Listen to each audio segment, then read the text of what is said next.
Mr. Chair, and I'd like to begin by saying that we co-signed the letter calling for this urgent meeting of the Transport Committee because, like so many other MPs, we were receiving communication from constituents who were stuck in incredibly difficult and stressful situations over the holidays.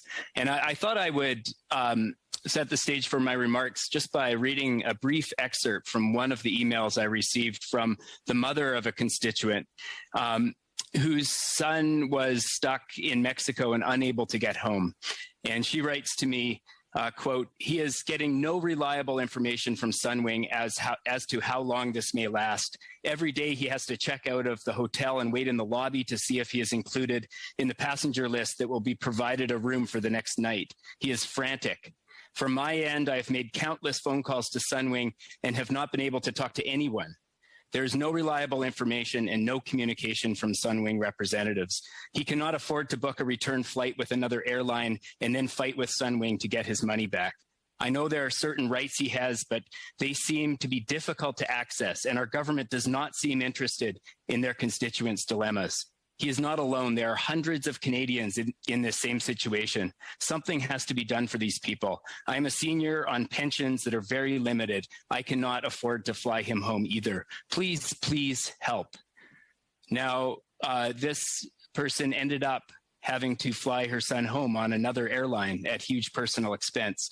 And this is one of many, many stories that I believe this committee needs to get to the bottom of. We need to hear, obviously, from the airlines, from the different parties in the transportation system that failed to uphold even the most basic level of customer care that Canadians deserve.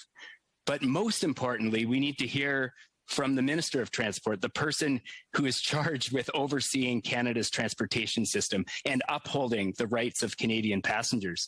We know from the work of the Transport Committee, and I'll note that the committee is currently studying the issue of air passenger rights, we know that Canada's approach to air passenger rights is deeply flawed, and that from the very beginning it has fallen short of the model set by the European Union and others around the world. This needs to change. We now have an admission from the minister that the system isn't working. We have a backlog of over 33,000 complaints in front of the CTA, and we have thousands and thousands of passengers across Canada who, since the beginning of the pandemic, have faced delays and cancellations that have upended their lives and cost them money and convenience. So we need to situate this discussion not only in the context of the chaos, the travel chaos that happened over the holidays, get answers about when the minister intervened, what actions he took, how the airlines allowed it to get so bad and failed to deliver basic customer care, but we need to address the larger context as well. And that context is the fact that we have a failed system in Canada for dealing with passenger rights. We have a clear roadmap for making changes to the legislation and the regulations that would allow us to catch up with the example set by the European Union. And we need to know from the minister when he plans to act, when he plans to table those changes. After all, we're just a few months after the last revisions to air passenger protections in this country, and now we're facing another delay in getting the change that Canadians so rightly deserve. So, Mr. Chair, I very much look forward to Thursday's meeting. I look forward to holding this government accountable. I look forward to getting answers on behalf of the hundreds of Canadians who were stuck in such difficult situations over the holidays. And I hope through the work of this committee, we can improve Canada's air passenger protections for once and for all, so that no one has to face these kind of experiences again.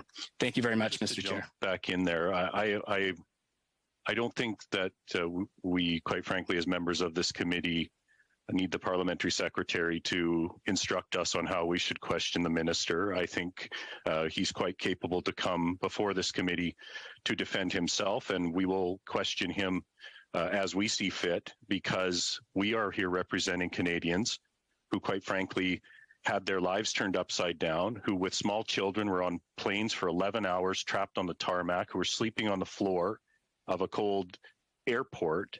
And so, you know, if we're upset and we want answers from the minister, we're going to ask for them. and we're not going to soft pedal that, and we're not going to have him shielded by other members of this committee. So I take offense to, quite frankly, to being instructed as a parliamentarian and a member of this committee on how we should treat the minister. The minister's treatment of Canadian passengers is what we need to talk about here, not that we treat the minister with kid gloves if he deigns to come to appear before this committee.